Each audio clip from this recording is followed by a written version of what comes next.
ವೇದಿಕೆ ಮೇಲೆ ಆಸೀನರಾದಂತ ಎಲ್ಲ ಗೌರವ ನಿತಿರಿಗೆ ನನ್ನ ಅನಂತ ನಮಸ್ಕಾರಗಳು ಹಾಗೂ ಅಸ್ಸಲಾಂ ಅಲೈಕುಂ. ಈ ವೇದಿಕೆ ಮುಂಭಾಗದಲ್ಲಿ ಕುಳಿತುಕೊಂಡ ನನ್ನ ಆತ್ಮೀಯ ಗೆಳೆಯರೇ ಹಾಗೂ ಯುವ ಮಿತ್ರರೇ, ಇವತ್ತಿನ ದಿವಸ ನಾವು ಕೂಡಿಯಪ್ಪ ಅಂದ್ರೆ ಒಳ್ಳೆ ವಿಚಾರ ಹಮ್ಮಿಕೊಂಡು ಕೂಡಿವಿ.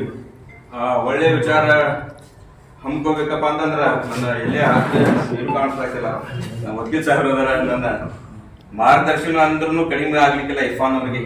ಯಾಕಪ್ಪ ಅಂದ್ರೆ ಈ ಜನ ಕೂಡಿಸ್ಬೇಕಂದ್ರೆ ಆ ಶಕ್ತಿ ಬೇಕು.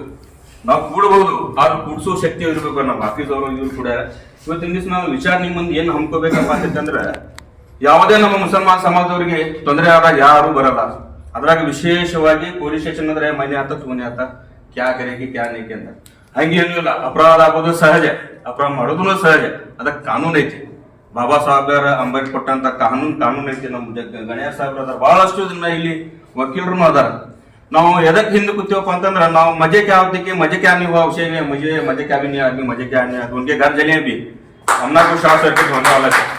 उसके वास्ते एमएमडीसी जो ये जो ऑर्गेनाइज करें, बहुत अच्छा काम करें. मैं इंडी से आया हुआ हूँ, शायद बहुत दिन भी दूसरे करियर से आए हुए होंगे. मैं 50 किलोमीटर दूर से आया. मैं एक तुम्हारे बुलाने से मुझे देर और माफी चाहता हूँ. तुम लोग बहुत स्पीड आया, रोड का काम चल रहा था.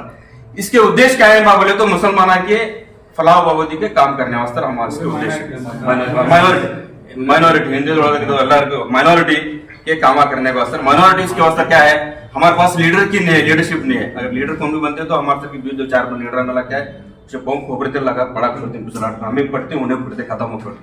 ऐसा नको करेंगे. अच्छे कौन हमारे गणेश साहब हैं, हमारे जनरल साहब हैं, हमारे जजल साहब हैं, बहुत जरा बहुत खास आम लोग आए.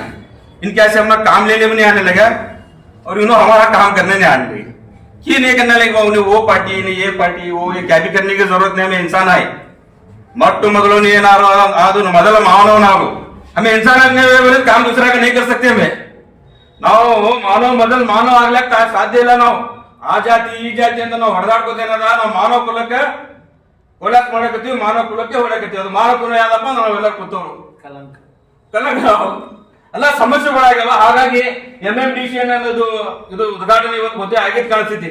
ಇದರಿಂದ ಒಳ್ಳೆಯ ಕಾರ್ಯಗಳು ಆಗ್ಬೇಕಂತ ನನ್ನ ತಮ್ಮೆಲ್ಲರಿಗೆ ನಾನು ನಿಮ್ ಜೊತೆ ಇದ್ದೀನಿ. ತಮ್ಮೆಲ್ಲರಿಗೆ ಕಳಕಳಿಯ ವಿನಂತಿ. ಯಾಕಂದ್ರೆ ಬಹಳಷ್ಟು ಡಾಮಿನೇಟ್ ಪರ್ಸನ್ಸ್ ಇದ್ರಿ ಇದ್ರೊಳಗೆ ನಾನು ನೋಡಿನಿ. ಹಾಗಾಗಿ ಇವತ್ತಿನ ದಿವಸ ಏನದ, ಕಾಂಗ್ರೆಸ್ ಸರ್ಕಾರದಾಗ 36 MLAಗಳು ಅದಾರ. ಬಹುತೇಕ ನಮ್ಮ ಯಾವುದೇ ಅಲ್ಪಸಂಖ್ಯಾತರವಾಗಿ ಯಾರು ಧ್ವನಿ ಎತ್ತುತ್ತಾ ಇಲ್ಲ. ಒಬ್ಬ ಯಾವನೇ ಉಚ್ಚ MLA ಅದಾನ ಇಲ್ಲಿ, ಯಾವಾಗಾದ್ರೂ ಸುಮ್ನೆ ಯಾರಿಗಾದ್ರೂ ಬೈತಿರ್ತಾರೆ. ಹಾಗಾಗಿ ನಾನು ನೋವಿಂದ ಹೇಳ್ತಾ ಇದ್ದೀನಿ, 136 MLAಗಳು ಕಾಂಗ್ರೆಸ್ ಇಂದ ಚುನಾಯಿತ ಆಗಿ ಹೋಗ್ತಾರೆ. ಆ ಚುನಾಯಿತ ಆಗದ ಏನದ, ನಮ್ಮ ಕರ್ನಾಟಕದ ಮುಖ್ಯಮಂತ್ರಿಗಳಾದ ಸನ್ಮಾನ್ಯ ಸಿದ್ದರಾಮಯ್ಯ ಸಾಹೇಬರು ಅಲ್ಪಸಂಖ್ಯಾತರ ನಮ್ಮ ಮುಸ್ಲಿಂ ಇವರು ಟಿಪ್ಪು ಸುಲ್ತಾನ್ ಬಗ್ಗೆ ಇವತ್ತು ಯಾವನೇ ಅಯೋಗ್ಯ MLA ಏನಾದ್ರು ಹೇಳ್ತಾನೆ. ಆದ್ರೆ ಇವತ್ತು ಇನ್ನೂರವರೆಗೆ ವಿಧಾನಸಭಾ ಒಳಗ ಯಾವನೋ ಶಾಸಕರು ಅದ್ರ ಬಗ್ಗೆ ಮಾತಾಡಿಲ್ಲ, ಚರ್ಚೆ ಮಾಡಿಲ್ಲ. ಯಾಕಂತ ನಾ ಪ್ರಶ್ನೆ ಮಾಡ್ತೀನಿ.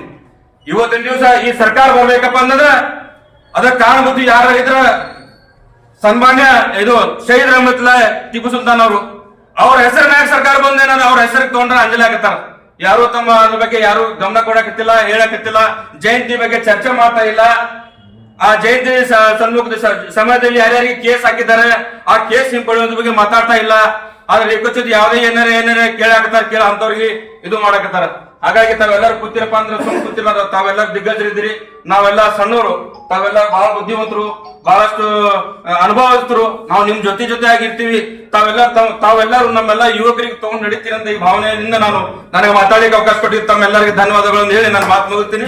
ಜೈ ಹಿಂದ್, ಜೈ ಕರ್ನಾಟಕ.